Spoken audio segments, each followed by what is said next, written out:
What's up, everybody? Doing this without a mic here just to get everybody up to date.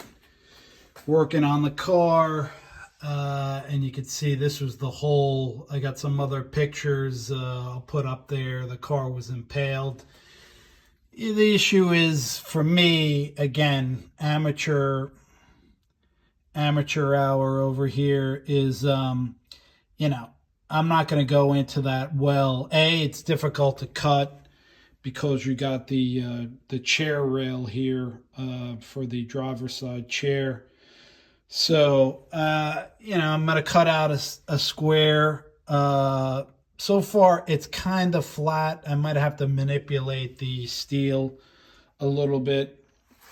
Here's to give you an idea with the previous pour 15 coating. So you see, there's still a fair bit amount. Not a fair bit, but there's some down this side, differently than the passenger side. It's been very hard to take up, and I'm not quite sure why that is. Maybe somebody out there knows better. So I've been trying with this chisel, and then I just resorted to using these flap discs here that it's plastic. I'm trying not to be too invasive with taking up too much metal, like just getting it to the base. And you see, I'm able to do it. Those crevices, again, not easy to do. I'm trying not to lean on the disc too much because, again, I'm not trying to take a ton of sheet metal. I'll go around the seams. I'll go around the edges. I think my goal is going to be like just to sort of do this lower half well up into, this flat portion here, get some of that epoxy off, and then do just I think there's like a top coat spray that I could do after I degrease it and do whatever the metal prep is. One of the problems that people are going to see if they're doing this, and again, if they're like super amateur like I am, is it makes an extreme mess. Like that was like white outside of the epoxy stuff.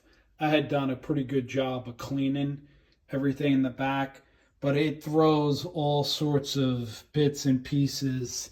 It really is making stuff dirty.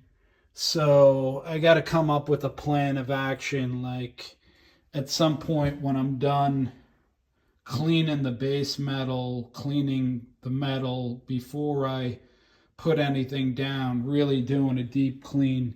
You could see, like, I wiped that with a brush. You could see there's bits and pieces. I mean, there's only so much you could do. There's stuff all over the place, and it's going to take a while to clean everything up.